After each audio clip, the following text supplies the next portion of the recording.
Hello, আসসালামু আলাইকুম সবাইকে। কেমন আছেন সবাই? তো আজকে একটা দাওয়াতের ব্লগ শেয়ার করব। তো চলেন দেখি।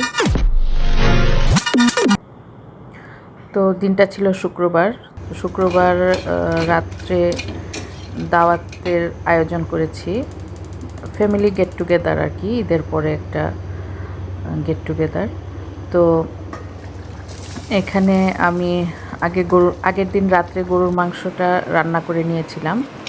আর এলাচি দারচিনির গুঁড়া ছিল না, সেটা আমি করে নিয়েছি। আর এখানে হচ্ছে গরুর মাংসটা আমি কষিয়ে রেখে দিব, পরের দিন সকালে ঝোল দিয়ে দেন সিদ্ধ করব আমি।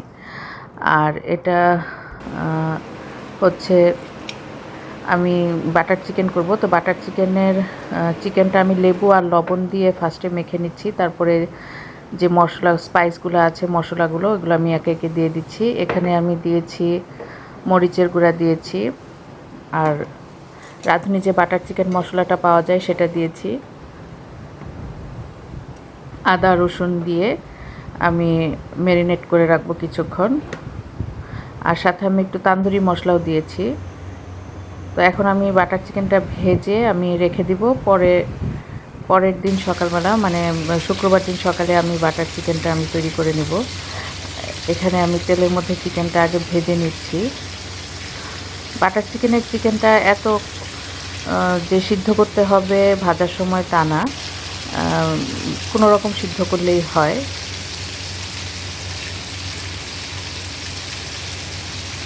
হালকা ভেজে নিলেই হয়, একটু পোড়া পোড়া করে হালকা ভেজে নিলেই হয়।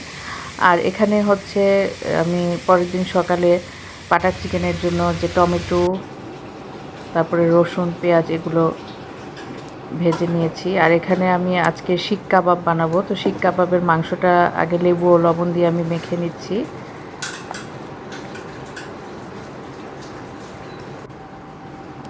তো লেবু লবণ দিয়ে মাখানোর কিছুক্ষণ পর আমি এখানে আদা রসুন পেঁপে বাটা দিয়ে দিচ্ছি। আমি রসুন বাটাটা দিইনি, আমি রসুনের গুঁড়া দিয়েছি, মানে রসুনের পাউডার যেটা ওটা দিয়েছি আমি। আর আদা বাটা পেঁপে বাটা দিয়েছি। এখানে ধনিয়া, নর্মাল যে মশলাগুলো ধনিয়া জিরা,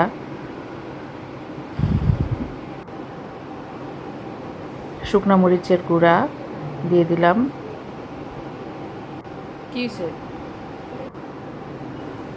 আর এখানে আমি এলাচি দারচিনির গুঁড়া দিয়ে দিচ্ছি। এখানে রসুনের গুঁড়া দিয়ে দিয়েছি। আর সয়া সস দিয়ে দিলাম অল্প পরিমাণে, প্রায় 1 চামচ বা 1 থেকে 1.5 চামচ পরিমাণ আমি দিয়েছি সয়া সস।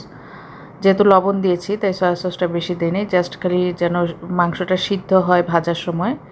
তো আমি এটা গ্রিল প্যানে করব, আমি কোনো গ্রিল চুলায় করব না, গ্রিল প্যানে করব আমি এটা। আর এখানে একটা ডেজার্ট আইটেম রেখেছি, সেটা হচ্ছে লাচ্চা সেমাই। এটা সাদিক এগ্রো থেকে আমি ওই দিন লাচ্চা সেমাইটা কিনে নিয়ে আসছিলাম। তো এই লাচ্চা সেমাইটা আজকে আমি ডেজার্ট আইটেমে রাখবো।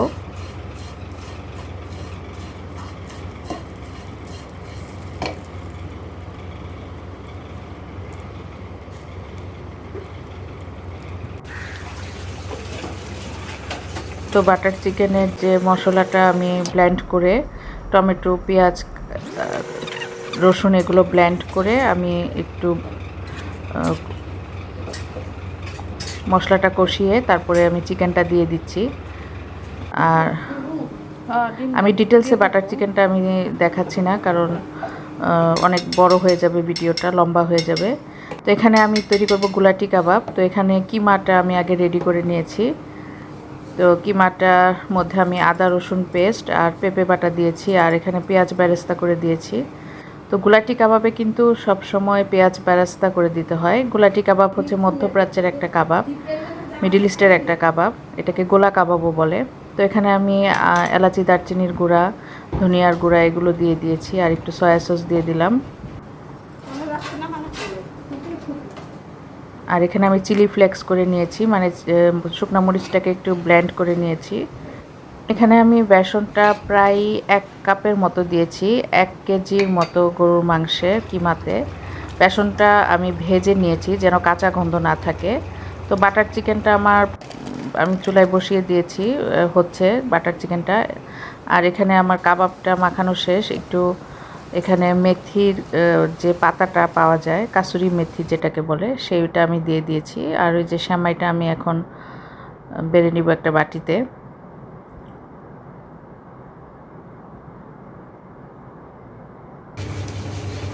তো অনেক সময় বাটার চিকেন অনেকে পছন্দ করে না, তাই আমি একটু দেশি মুরগি ছোট আলু দিয়ে ঝোল ঝোল করে রান্না করব। আর এখানে আমি একটা মাছের আইটেমও রেখেছি। তো এটা ছিল বড় ট্যাংরা মাছ, ঝিঙ্গা দিয়ে টমেটো দিয়ে ভুনা ভুনা করে রান্না করেছি। তো মুরগিটা কষানো হয়ে গিয়েছে, এখন আমি ঝোল দিয়ে দিব। তো আমি গুলা কাবাবটা মেখে রেখেছিলাম প্রায় 2-3 ঘন্টার মতো। তো এখানে এখন আমি ঘি দিয়ে একটা স্টিকের মধ্যেও ঘি মাখিয়ে নিয়েছি, আর কাবাবটার উপরেও আমি ঘি মেখে নিচ্ছি, যেন গোল গোল করতে সুবিধা হয়, কাবাবটা শেপ দিতে সুবিধা হয়। তো এই কাবাবগুলো যত মাখানো যায় ততই ভালো। কিমাটা যতক্ষণ বেশি মাখানো যায় ততই ভালো। আর এখন আমি গুলা কাবাবটা আমি এভাবে স্টিকের মধ্যে দিয়ে সুন্দর করে চেপে চেপে দিয়ে আমি আস্তে আস্তে এটা তৈরি করে নেব।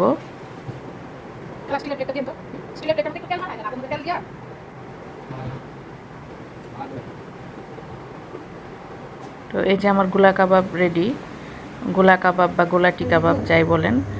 আর এখানে আমি প্যানে তেল দিয়ে দিয়েছি। এটা আমি ডুবো তেল দিব না, মাখা মাখা তেল দিব গোলা কাবাবটা ভাজার জন্য। তো আমি প্রথমে একটা দিয়ে দেখলাম যে কাবাবটা ছেড়ে দেয় নাকি, যে না, আমার কাবাবটা ছাড়েনি, সুন্দর করে বাইন্ডিং হয়েছে কাবাবটা। তো আমি এখন কাবাবটা আস্তে আস্তে উল্টিয়ে দিয়েছি। তো একটা প্যানে এতগুলো কাবাব একবারে দেওয়া যাবে না, অল্প অল্প করে দিতে হবে। আর এখানে আমি শিক কাবাবটাও তৈরি করে নিচ্ছি। আমি শিক কাবাবের জন্য কাঠের যে চপস্টিকগুলো আছে ওগুলো নিয়েছি। এগুলো আমি গরম পানি দিয়ে কিছুক্ষণ ভিজিয়ে রেখেছিলাম, চপস্টিকগুলো। আর এই যে এখানে এখন আমি গেঁথে নিচ্ছি। কাঁথা যেভাবে ফোড়ে না, সেলাই যেভাবে করে, ঠিক এভাবে আমি কাবাবগুলো গেঁথে নিচ্ছি। সুই সুতা দিয়ে যেভাবে সেলাই করে কাঁথার মধ্যে বা যে কোনো সেলাই করে, এভাবে আমি গেঁথে নিচ্ছি শিক কাবাবের মাংসগুলো। তো এই যে গোলা কাবাব আমার ভাজা হয়ে গিয়েছে, আস্তে আস্তে করে ভেজে নিয়েছি হালকা লাড়াচাড়া দিয়ে। বেশি লাড়াচাড়াও দেওয়া যাবে না, নাহলে ভেঙে যাবে। দুই পিঠটাই সুন্দর করে, এপিট ওপিট দুই পিঠই সুন্দর করে আমি ভেজে নিয়েছি। তো এই যে আমার শিক কাবাব রেডি। শিক কাবাবের চপস্টিকটার মধ্যে অবশ্যই তেল মেখে নিতে হবে, সরিষার তেল। আর শিক কাবাবটা মাখানোর আগে দিয়ে আমি সরিষার তেল মেখে নিয়েছি। মাখানোর সময় ম্যারিনেট করার সময় আমি দেইনি, যখন আমি ভাজবো তার কিছুক্ষণ আগে সরিষার তেলটা দিয়েছি, যেন ফ্লেভারটা ভালো থাকে। আর আমি কাবাবটা ভেজেও নিচ্ছি সরিষার তেলের মধ্যে। তো কাবাবটা যখন আমি প্যানে দিয়েছি, কিছুক্ষণ ঢেকে ঢাকনা উঠিয়ে তারপর এখানে আমি তেলগুলো ব্রাশ করে নিচ্ছি। প্যানের যে তেলটা, এটা আমি কাবাবের উপরে ব্রাশ করে দিচ্ছি।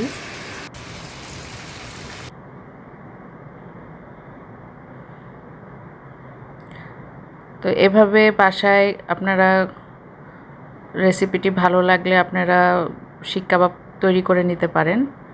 কাবাবের স্লাইসগুলো পাতলা পাতলা করে কাটতে হবে, কেটে একটা ছেঁচনি দিয়ে ছেঁচে নিতে হবে কাবাবের মাংসগুলো নিয়ে। তারপর ঘরে থাকা মশলা দিয়ে ম্যারিনেট করে এভাবে গ্রিল প্যানে বা নর্মাল প্যানেও করা যাবে। আমি কিছু কাবাব নর্মাল প্যানেও দিয়েছি। তো সন্ধ্যার সময় আমি পোলাও রান্না করে নিচ্ছি। পোলাওটা আমি দুপুরে রান্না করি নাই, গরম গরম পোলাও আমি সন্ধ্যার সময় বসিয়েছি। আর কাবাবগুলো আমি তৈরি করেছিলাম বিকাল দিকে। তো আমার পোলাওটাও হয়ে গিয়েছে।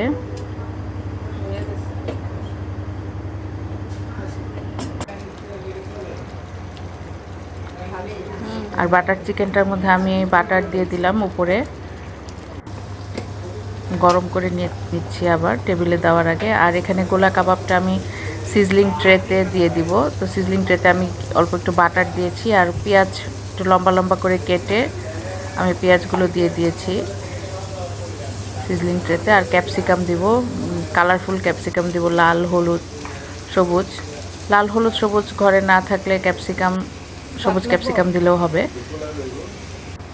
তো আমি কাবাবগুলো একটা একটা করে উপরে ছেড়ে দিয়েছি, দিয়ে আমি কিছুক্ষণ সিজলিং ট্রেতে রেখে চুলায় বসিয়ে রেখেছি যেন সুন্দর একটা ফ্লেভার আসে। আর উপরে একটু টমেটো সস ছড়িয়ে দিলাম। তো এই তো আমার আজকের দাওয়াতের খাবার টাবার রেডি। খাবার এই যে শিক কাবাবগুলো আমি যেহেতু বিকালে করেছি, পরে আমি আবার প্যানে গরম করে নিয়েছি।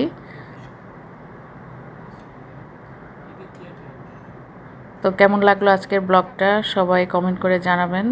তো আজকে এই পর্যন্তই, আল্লাহ হাফেজ।